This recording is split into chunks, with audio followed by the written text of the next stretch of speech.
எல்லாருக்கும் வணக்கம். Cheese kitchen click பண்ணதுக்கு ரொம்ப நன்றி. இன்றைக்கி சீஸ் கிச்சன் சேனலில் ஒரு வெரைட்டி ரைஸ் தான் பார்க்க போகிறோம். லஞ்சுக்கு இல்லை லஞ்ச் பாக்ஸுக்கு சூப்பரான ஒரு ஈஸியான ஒரு டிஷ் கேபேஜ் ரைஸ். இந்த முட்டைகோஸ் ரைஸை எப்படி செஞ்சேன்னு பார்க்கறதுக்கு முன்னாடி மறக்காம சீஸ் கிச்சனுக்கு சப்ஸ்கிரைப் பண்ணுங்கள், லைக் பண்ணுங்கள், உங்கள் நண்பர்களுக்கும் இந்த வெரைட்டி ரைஸை ஷேர் பண்ணிவிடுங்க. இப்போ வாங்க வீடியோக்குள்ளே போகலாம். கடாயில் எண்ணெய் சேர்க்குறேன். இப்போது கடுகு வந்து வெடிக்க ஆரம்பிக்கிட்டோம். கடுகு வெடிக்க ஆரம்பிச்சிருச்சு. இப்போது உளுத்தம்பருப்பு, கடலைப்பருப்பு, அப்புறம் பெருங்காயம், இதெல்லாமே வந்து கொஞ்சம் ப்ரௌன் ஆகிற வரைக்கும் நம்ம வந்து வறுக்கணும். அதுக்கப்புறம் வெங்காயத்தோடையே நான் வந்து கேபேஜ் சேர்த்துக்கிறேன்.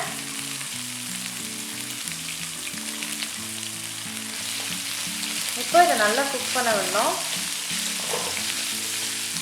எண்ணெயில் வந்து நல்லா மிக்ஸ் பண்ணிவிட்டு ஒரு 3 மினிட்ஸ்க்கு இதை வந்து நான் நல்லா குக் பண்ண விட போகிறேன். இதை க்ளோஸ் பண்ணி நம்ம நல்லா குக் பண்ணிக்கலாம். ஸோ குக் ஆகிட்டு இருக்கும் போது அப்படியே வந்து பச்சை மிளகாய் சேர்க்குறேன். அதுக்கப்புறம் கருவேப்பிலை, அதுக்கப்புறம் பட்டாணி, இதெல்லாம் வேக வந்து உப்பு.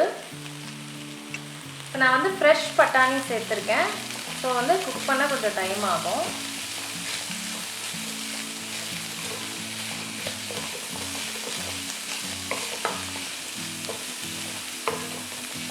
ஸோ இந்த மிக்சர் எல்லாம் ஆட் பண்ணிட்ட அப்புறம் இன்னும் ஒரு ஃபர்தர் 5 மினிட்ஸுக்கு நம்ம இதை வந்து அப்படியே விட்டுடலாம்.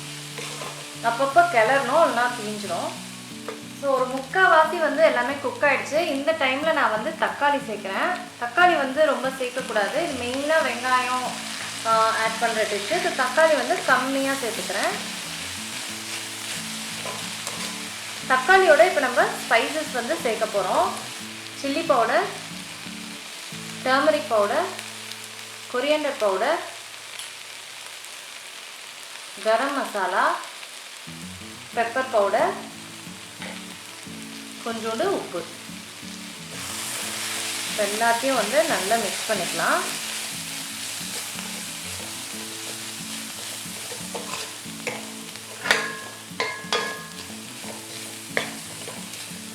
இப்போ இதில் கொஞ்சோண்டு வாட்டர் ஆட் பண்ணிக்கிறேன்.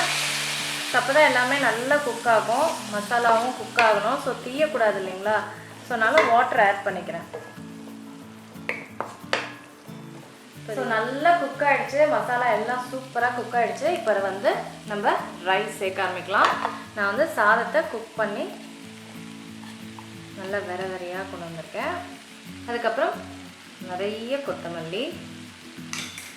இப்போது இது எல்லாத்தையுமே மிக்ஸ் பண்ண ஆரம்பிக்கலாம்.